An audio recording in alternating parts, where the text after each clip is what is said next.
तो कथा करने का जो आनंद है ना, और यही आनंद फिर जो है मुख से निकलता है। और मुझे लगता है कि आप सबको जो है मेरा कहा गया एक एक शब्द अच्छा लगा होगा। मैं उम्मीद करता हूं, मैं आशा करता हूं कि आपको जो है मेरे एक एक शब्द से आपके ऊपर भगवान की कृपा बनी रहेगी। क्योंकि मेरे मुंह से जो भी शब्द निकला है, मैंने इधर उधर जाने का प्रयास नहीं किया, केवल भागवत में ही, क्योंकि हम भागवत हमारे बस की नहीं है करनी। भागवत परम हंसों की सहिता है। हम तो केवल उस भागवत रूपी सागर के तट में बैठकर केवल आचमन कर रहे हैं, पीने का प्रयास कर रहे हैं। ये तो सागर है। हम ऐसा साहस नहीं कर सकते कि हम भागवत को बोल सकें, परंतु फिर भी इस टूटी फूटी वाणी से आपके हृदय को या आपको कुछ अच्छा ना लगा हो, या कोई ऐसा शब्द निकला हो जो आपके प्रति आपके भाव को खराब करता हो, तो मैं व्यासपीठ से एक बार आप सबसे क्षमा, क्योंकि यह जो है बड़ा ही कठिन शास्त्र है। और मैंने प्रयास किया है कि जहां तक जो है आपकी मेधा तक जो है आप अपनी वाणी को आपकी समझ तक मैं पहुंचा सकूं, उस चीज का प्रयास किया है। तो जहां भी ऐसी कहीं गलती हुई तो मैं आशा करता हूं आप मुझे अपना समझ करके मुझे भी अपना आशीर्वाद देंगे। और मैं भगवान से प्रार्थना करता हूं कि भगवान का आशीर्वाद और भगवान की कृपा आपके और आपके पूरे वंश तक, वंशोत्तर तक बनी रहे, ये मेरी भगवान से प्रार्थना है, ऐसी प्रणति है।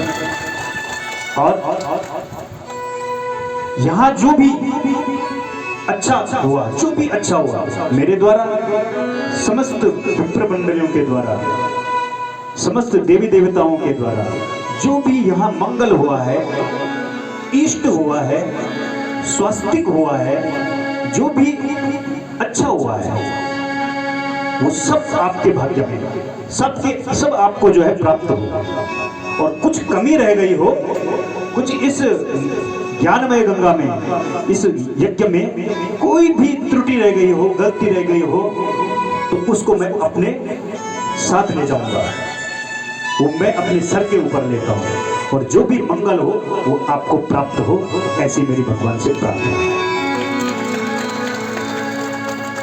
इस यज्ञ को पूर्ण करने के लिए एक ने नहीं, मैं तो कहता हूं चींटी से लेकर हाथी तक सबने इस यज्ञ को पूर्ण करने के लिए अपने तन मन धन से साथ दिया है ना, सबने दिया है। देखो प्रकृति ने सही समय पर, इतनी गर्मी, इतना ताप पड़ रहा था, और सही समय पर क्या किया, बारिश भी दे दी। बीच बीच में जो है बारिश की बूंदें भी, अच्छी बारिश हुई सब, और मौसम को बिल्कुल अनुकूल कर दिया, ना तो गर्मी ना सर्दी। दूसरा, हमारे बजरंगबली समय समय पर आकर के हमें अपना आशीर्वाद देते रहे, वानर देव है ना, वो भी इस यज्ञ में शामिल थे। और इस ग्राम सभा में ऐसा कोई भी वर्ग नहीं है जिसने इस यज्ञ में अपनी सन्निधि नहीं दी। मैं तो कहता हूं इस ग्राम सभा ने बहुत बड़ा महायज्ञ आज संपन्न किया। इस यज्ञ में मैंने सुना कि अभी विष्ट जी कह रहे थे कि इस यहाँ जो है कौवा बहुत समय बाद देखा गया, कौवा पक्षी जो है। तो मुझे लगता है आपके समस्त पितृ भी जो हैं आपको दर्शन देने के लिए और आशीर्वाद देने के लिए यहाँ आए हैं, और सब तृप्त करके गए। उसके अलावा अनेक वर्ग यहाँ निष्पक्ष और निष्भाव से सब लोग आए। किसी ने भी ये नहीं कहा कि मेरे को नहीं बुलाया, किसी ने ये विघ्न डालने का प्रयास नहीं किया कि मेरे को नहीं पूछा। और ऐसा लग रहा था कि जैसे सारे मिलकर इस यज्ञ का संपन्न कर रहे हैं, इस यज्ञ को पूर्ण कर रहे हैं। किसी प्रकार की द्वेष की भावना नहीं थी, किसी प्रकार के क्लेश की भावना नहीं थी। यही भागवत का फल है। इसीलिए मैंने प्रारंभ में कह दिया था, निर्मत शरणाम सताम। निर्मत्सर होकर के आपके अंदर किसी प्रकार का पक्ष और निष्पक्ष की भावना नहीं थी और एक भाव से आपने इस यज्ञ को संपन्न किया। आप सब धन्यवाद के पात्र हैं। देखो, समस्त भाई बहनों ने, सभी जितने भी कार्यकर्ता हैं यहाँ, उन्होंने एक तक से जो है प्रातःकाल 5 बजे से सब लोग आ जाते थे और यहाँ जो है साफ सफाई करने के बाद जो है सभी हमारे ब्राह्मण देवता आकर के 8 बजे से पूजन होता था। 11 बजे तक सुंदर वैदिक स्तोत्र के द्वारा, वैदिक स्तुतियों के द्वारा भगवान का आवाहित, पूजन और प्रतिष्ठित किया जाता था। यज्ञ में हमारे आचार्य रमन जोशी जी बैठे हैं। बहुत ही अलौकिक वैदिक वाणी से प्रातःकाल से ही जो है वेद ध्वनि के द्वारा सभी यजमान परिवार को आवाहित किया जाता था, बुलाया जाता था। उनको फिर आसन में बैठा करके और भगवान का पूजन किया जाता था। एक बार जोरदार तालियां मैं चाहता हूं आचार्य रमन जोशी जी के लिए। आपके क्षेत्र में मुझे सुना कि आते रहते हैं, तो आपके हृदय और आपके भावों को देख करके वो आते हैं। मैं चाहता हूं उनके प्रति आपकी प्रणति हमेशा ऐसी बनी रहे और ऐसे ही ब्राह्मण देवताओं का आशीर्वाद आपके ग्राम सभा में मिलता है।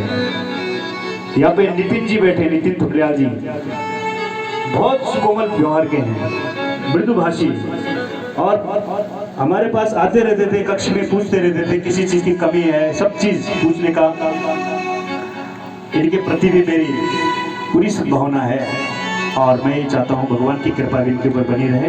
एक बार इनके लिए भी जोरदार तालियां।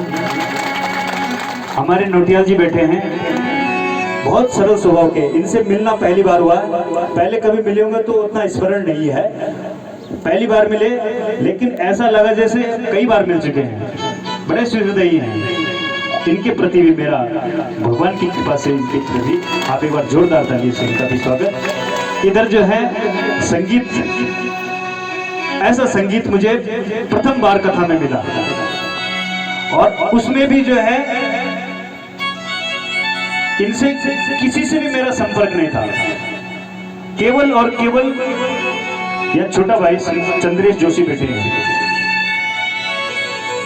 आज जो है आपके बीच में मुझे कथा करने का जो सौभाग्य मिला है, ये चंद्रेश जोशी की ही भावना से मिला है। इनकी जो भावना थी मेरे प्रति, एक बिल्कुल स्पष्ट भावना। इन्होंने कहा मेरा छोटा भाई है और कई बार जो है प्रयास किया, हम कई कथाओं में साथ में रहे, तो मेरी कथाएं सुनता है। तो गगन जी से बात हुई होगी तो गगन जी ने कहा होगा आपस में किस तरह कैसे कथा वक्ता को ये, तो फिर इन्होंने मेरे नाम को प्रसन्न किया। गिष्टी जी ने जो है उसको जो है कहा कि आप ही कथा वक्ता लाएंगे, तो मुझे ही इन्होंने फोन किया और मुझे ही कथा करने का सौभाग्य प्राप्त हुआ। मैं इनके प्रति भी और इनके लिए एक बार जोरदार तालियां। उसके बाद मैं हमारे बीच में, मैं अगर इनके प्रति कुछ शब्द कहूंगा तो मेरे शब्द कम पड़ जाएंगे। हमारे बीच में हमारे बड़े भाई, मेरे बड़े भाई हैं और मुझे कई जगह प्रोत्साहन करने का इनका साथ रहता है और मैं सोच ही रहा था कि मेरी कभी कथा हो तो मुझे आपका सानिध्य मिल जाए तो मेरी कथा में 4 चांद लग जाएंगे। ऐसे ही उदार मृदुभाषी द्वारिका नोटियाल जी यहाँ पे बैठे हैं, एक बार जोरदार तालियां इनके लिए। मैं ये सोच रहा था कि काश भैया भी मेरी कथा में आते, तो क्योंकि एक भी समय इनके पास फ्री नहीं है, व्यस्त हैं कार्यक्रमों में, अनेक देश और विदेश के कार्यक्रमों में व्यस्त हैं। परंतु मैंने सोचा काश ये आते तो अच्छा होता। मैंने इनसे बात भी नहीं करी। इतने में बाद में पता चला विष्णु जी का, गगन जी का फोन आ गया कि संगीत की टीम में द्वारिका जी भी आ रहे हैं। जैसे मैंने सुना, अरे मैंने कहा मेरे तो संकल्प ही पूरा हो गया जो मैंने सोचा था। मतलब ऐसा संयोग इस कथा में कि सब चीज अनुकूल, जैसे मैं सोच रहा था वैसे ही सब मिले। कथा श्रोता भी वैसे ही मिले, आयोजन करता भी ऐसे मिले, ब्राह्मण देवता भी ऐसे मिले और संगीत वाले भी ऐसे मिले। तबले में बैठे हैं यहाँ पे हमारे मनोज तबलिया जी। आप ये कहें कि उत्तराखंड के उत्कृष्ट तबला वादकों में इनका समय भी जो है, ये भी कहीं व्यस्त थे, इन्होंने अपनी कथा वहां से छोड़ करके मेरी कथा में आए। एक बार इनके लिए भी जोरदार तालियां। बहुत उत्कृष्ट तबला वादक है उत्तराखंड के, माने जाने माने। और इधर ऑक्टोपैड में बैठे हैं मेरे छोटे भाई हैं हरीश जोशी। ये भी जो है बहुत सुंदर, इनका जो उदारवादी व्यवहार है मेरे को प्रोत्साहित करते रहते हैं। हर कथाओं में कहीं पर कोई कमी हो, कहीं पर कोई ऐसी चीज हो कि ये करना चाहिए, ये नहीं करना चाहिए। तो संगीत की दुनिया में इन्होंने नया नया कदम रखा है और बहुत अच्छा वादन करते हैं। संगीत के बहुत अच्छे इनके अंदर संस्कार हैं और मुझे प्रोत्साहित करने के लिए मैं इनका धन्यवाद करता हूं। एक बार इनके लिए भी जोरदार तालियां। ये धन्यवाद ज्ञापन का सत्र जो होता है बहुत कीमती होता है, इसका होना चाहिए क्योंकि सबकी सन्निधि है, मेरा अपने का प्रयास नहीं है इसलिए। और यहाँ पर साउंड मास्टर है, इनका नाम है, नाम पता है इनका किसी को? मैं बताता हूँ, इनका नाम है भविष्य। जोरदार तालियां। ये जो है इस यज्ञ में इन्होंने हनुमान जी की भूमिका निभाई। अब ऐसा नहीं है कि यार रामलीला हो इनको हनुमान बना दे कोई, तो शरीर से हनुमान जी की तरह नहीं है, शरीर से थोड़ा सा ये कृष्ण है और बुद्धि से विलक्षण है। हनुमान जी का काम कैसे किया, यहाँ जो है साउंड का काम भी संभालते थे, साथ में कोरस भी करते थे, बीच बीच में भजनों को कोरस भी करते हैं। और उधर हमारे साथ भोजन में भोजन बनाना, भोजन परोसना बड़े प्रेम से, जैसे गृहिणी होती है ना घर में माता की तरह, ऐसे ही इन्होंने प्यार से सब नए नए हम यहाँ एक दूसरे को पहली बार मिले और ऐसा लगाव सबके साथ हुआ।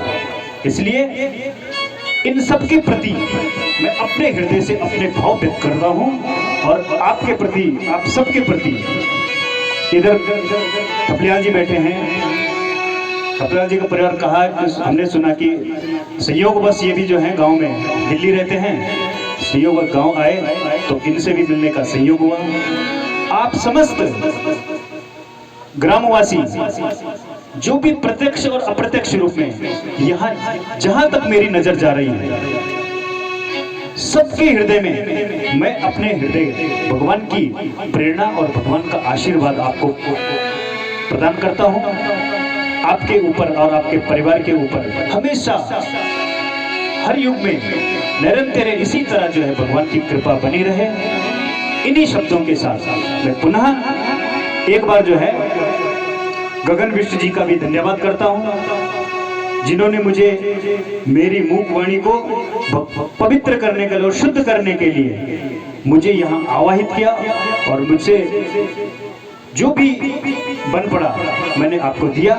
यदि उसमें भी कुछ त्रुटि रही तो आप व्यक्तिगत रूप से मुझे बता सकते हैं, क्योंकि मुझे बुलाने का, हम सबको बुलाने का दायित्व आपका ही था। आप सबके सहयोग से गगन जी ने हम लोगों को बुलाया, तो उनके प्रति जो है हमारा जो भी भाव होगा वो हम व्यक्तिगत रूप से जो है बात करेंगे। अगर कुछ कमी रही होगी तो मैं पुनः जो है आप सबको नमन करता हूँ, प्रणाम करता हूँ।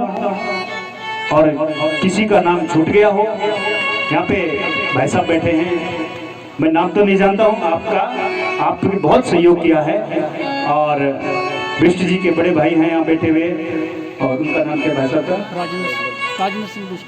राजेंद्र विष्ट जी। आपका भी बड़ा सहयोग मिला। आप सभी एक बार अपने लिए और अपने सभी कार्यकर्ताओं के लिए जोरदार तालियां। और पुनः मैं अंत में पुनः आपको प्रणाम करता हूं। मेरी वाणी से यदि कुछ भी त्रुटि हुई, मैं एक बार पुनः जो है आपसे सबसे क्षमा प्रार्थी हूं। इन्हीं शब्दों के साथ एक अंतिम वेद का, यजुर्वेद का अंतिम मंत्र मैं आपको प्रदान करता हूं, और उसी पूर्णाहुति के साथ आज की कथा को यही विश्राम, यही पूर्णाहुति भगवान श्री कृष्ण के चरणारविंद में प्रणाम करता हूँ।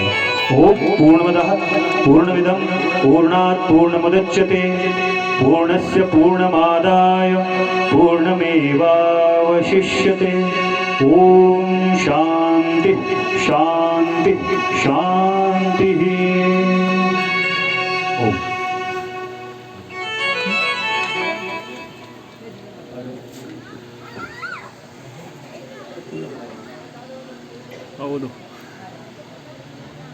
धन्यवाद।